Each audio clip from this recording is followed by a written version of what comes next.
Hello दोस्तों, मैं शिशिर कुमार अपने YouTube चैनल पर आप सभी का स्वागत करता हूं। दोस्तों, इसके पहले वाले वीडियो में हम लोगों ने वर्ग, आयत तथा त्रिभुज पे आधारित प्रश्नों को हल किया था। तो आज की इस वीडियो में हम लोग रेखा तथा वृत्त पे आधारित प्रश्नों को हल करेंगे। यदि आपने इसके पहले वाली वीडियो नहीं देखी है तो पहले आप उस वीडियो को देख लें, ताकि आपको इसके पहले जो टॉपिक हम लोगों ने पढ़े हैं वर्ग, आयत तथा त्रिभुज अच्छे से समझ में आ जाए। तो आइए आज की इस वीडियो में हम लोग रेखा तथा वृत्त पे आधारित प्रश्नों को सीखने वाले हैं। तो सबसे पहले हम लोग बात कर लेते हैं रेखा की। रेखा क्या है? जैसे मान लीजिए आपके पास कोई दो बिंदु है, बिंदु ए तथा बिंदु बी। अब बिंदु ए बिंदु बी की बीच की दूरी को ही हम क्या बोलेंगे? रेखा बोलेंगे। अब अगर ये रेखा है, रेखा ए और बी, इसे हम लोग रेखा ए बी के नाम से जानेंगे।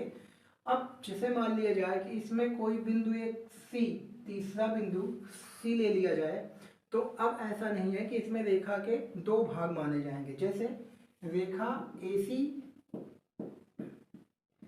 या रेखा CB। अब इसमें दो रेखाएं नहीं हैं, इनको हम रेखा के रूप में काउंट नहीं करेंगे, इसे हम AB ही मानेंगे। जैसे उदाहरण के लिए अगर हम लोग देखें तो आप बताएं कि इसमें कितनी रेखाएं हैं, इस आकृति में रेखाओं की संख्या कितनी है।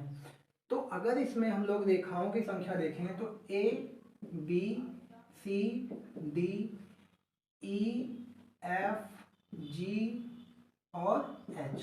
ऐसे अगर हम यहाँ पे कुछ पॉइंट दे दें इस पहले सवाल को समझने के लिए, तो इसमें सिर्फ अगर हम लोग काउंट करें तो एक रेखा तो AB होगी, दूसरी रेखा BC होगी, तीसरी रेखा CD होगी और चौथी रेखा DA या AD होगी। तो चार रेखाएं तो ये होंगी जो इसके किनारे किनारे पर 1 2 3 और ये 4। अब अगर हम लोग पांचवी रेखा की बात करें तो ये आपका EF होगा और आपकी छठवीं रेखा जो होगी वो G और H होगा। तो ये आपकी पांचवी रेखा और ये आपकी छठवीं रेखा। अगर इसमें हम लोग ऐसे बात करें कि जैसे आपका AE, जो AE है वो एक रेखा नहीं होगी। रेखा हम लोग काउंट करेंगे सिर्फ यहाँ से यहाँ तक की दूरी को ही हम लोग रेखा मानेंगे। कोई भी लाइन अगर इस तरीके से पूरा खींचा जाता है, जब तक कि उसका कहीं से कोई मोड़ ना आए या कहीं कोई एंगल ना बने, वो किसी एंगल पर दूसरी रेखा को ना काटे, उसे हम एक ही रेखा काउंट करेंगे। बाकी वो किसी भी तरीके से कहीं से भी मिलाई जा सकती है। अगर इसमें हम लोगों से रेखाओं की संख्या पूछता है कि इसमें रेखाओं की संख्या कितनी है, आप बताएं कि इसमें रेखाओं की संख्या कितनी है, तो अब इसमें जहाँ जहाँ से भी ये एंगल बन रहे हैं उन्हीं रेखाओं को हमको काउंट करना है। जैसे एक रेखा तो ये होगी, दूसरी रेखा ये होगी, तीसरी ये रेखा, चौथी ये, पांचवी ये, छठवीं ये, सातवीं ये। तो इस तरीके से इसमें 7 रेखाएं हैं। तो इस तरीके से हम लोग ध्यान में रखेंगे कि इस तरीके से कहीं पर भी रेखाएं एक दूसरे के बिंदु पर कहीं मिल रही है तो उन्हें हम ज़्यादा रेखा में काउंट नहीं करेंगे। जैसे यहाँ AE एक रेखा की तरीके नहीं होगा, EB एक रेखा नहीं होगी, AB ही आपकी पूरी की पूरी रेखा मानी जाएगी। तो आगे कुछ और सवाल देखते हैं। जैसे यहाँ पे आप इस आकृति में बताएं रेखाओं की संख्या कितनी है।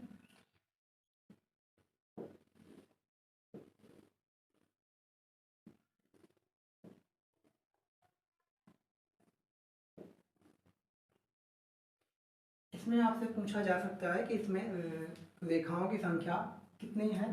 तो इसमें सिर्फ और सिर्फ आपको यहाँ से यहाँ तक ही काउंट करने हैं। तो 1 2 3 4 5 6 7 और 8। तो इस तरीके से इसमें टोटल 8 रेखाएं हैं। अगर इसमें बात करें कि इसमें रेखाओं की संख्या कितनी है, आप बताएं कि इसमें रेखाओं की संख्या कितनी है, तो आपसे इसमें कितनी रेखाएं पूछी जा सकती हैं। तो आपको ये देखना है कि सिर्फ यहाँ पे एंगल कहाँ से कट किए जा रहे हैं, बस उन्हीं को। जैसे यहाँ से यहाँ तक आप देखेंगे तो ये केवल और केवल एक ही रेखा होगी, इस पे आप ध्यान रखेंगे। तो 1 2 3 4 5 और ये 6। तो इस दो त्रिभुज को मिला करके बनाया गया है। तो पहले त्रिभुज में 3 और दूसरे त्रिभुज में 3, तो ऐसे कुल मिला के यहाँ पे 6 रेखाएं होंगी। अब रेखाओं को गिनना बेहद आसान है। जैसे आप इसी में देखें कि इसमें रेखाओं की संख्या कितनी है।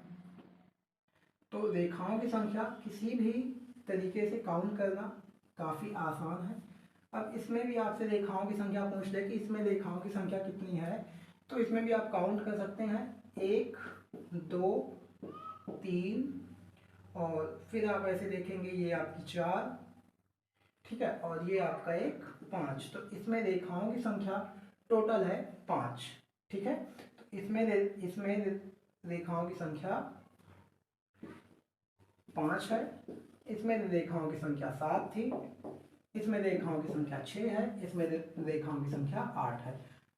तो किसी भी आकृति में रेखाओं की संख्या गिनना बेहद आसान है। तो अब हम लोग देखते हैं कि किसी भी आकृति में त्रिभुजों की संख्या कितनी हो सकती है, या इसी पे और भी सवाल हम लोग देख लेते हैं पहले कि और भी इसमें किस तरीके से सवाल पूछे जा सकते हैं। जैसे आप बताएं कि इसमें रेखाओं की संख्या कितनी है।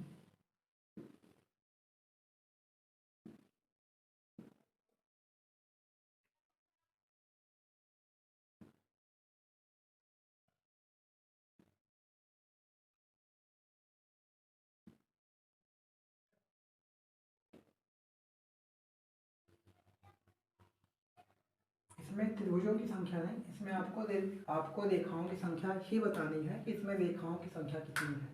तो अगर इसमें ध्यान से देखा जाए तो अब जो यहाँ पे रेखा है, जैसे मान लीजिए ये ए से सी तक जो रेखा आएगी वो उसको एक ही रेखा हम लोग काउंट करेंगे। ऐसा नहीं है कि इसमें जो और नीचे दिख रहे हैं उनको भी हम लोग काउंट कर लेंगे। यहाँ से यहाँ तक कोई रेखा काउंट नहीं की जाएगी। हमें ए से सी तक की ही पूरी रेखा को काउंट करना है। तो अगर हम बड़े वाले त्रिभुज में देखें तो एक रेखा तो ये होगी, दूसरी रेखा ये, इसी तरीके से आप 3 4 और ये एक आपका 5, ये आपका एक 6, ऐसे ही आप देखेंगे तो ये आपकी 7 और इधर एक रेखा आप देखेंगे तो ये 8।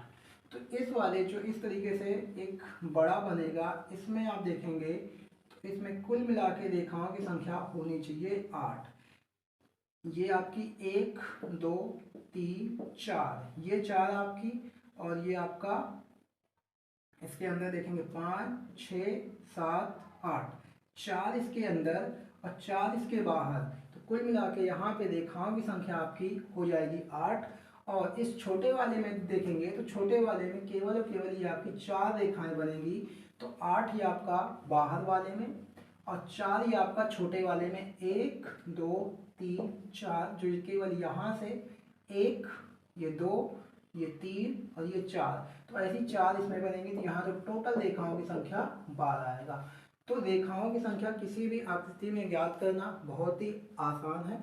वैसे अगर हम लोग बात करें वृत्त की, तो किसी भी आकृति में वृत्तों की गणना करना भी बहुत आसान है, क्योंकि कोई भी वृत्त एक दूसरे वृत्त से जुड़ करके एक तीसरा वृत्त नहीं बनाएगा। जैसे यहाँ पे 2 वृत्त आपस में मिल करके कभी भी तीसरा वृत्त आप नहीं बना पाएंगे। मतलब इसमें एक वृत्त आपका ये है, दूसरा वृत्त आपका ये है, इन दो वृत्त आपस में मिलकर कभी भी तीसरा वृत्त नहीं बना पाएंगे। तो इसलिए वृत्त को भी काउंट करना बेहद ही आसान है। तो एक चीज इसमें ध्यान रखने वाली बात यह है, कभी भी 2 वृत्त या 2 से अधिक वृत्त मिल करके एक अलग से वृत्त नहीं बना पाएंगे। जितने वृत्तों की संख्या पूछता है तो इसमें कोई भी ऐसा वृत्त नहीं है जो अलग से किसी 2 या 2 से अधिक वृत्त से मिल करके तीसरा वृत्त बना हो। जैसे एक आप देखेंगे कि ये बाहर वाला जो सबसे बड़ा वृत्त है, फिर इसके अंदर आप देखेंगे बहुत सारे छोटे छोटे बने हैं। तो अगर इन छोटे छोटों को हम लोग काउंट करें तो ये आपका बन जाएगा 2 3 4 5 6 7 8 9 10 11। अब 11 वृत्त तो यहाँ तक आपके बन गए हैं। ये वाला वृत्त देखेंगे आपका एक 12वां, ये वाला वृत्त आपका 13वां, और ये एक सबसे अंदर वाला वृत्त बनेगा 14। यानी इसमें कुल वृत्तों की संख्या होगी 14। तो इस तरीके से हम लोग वृत्तों की संख्या बड़े आसानी से ज्ञात कर सकते हैं किसी भी आकृति में। जैसे एक और आप देखें, इस तरीके से कुछ बनाए गए हैं।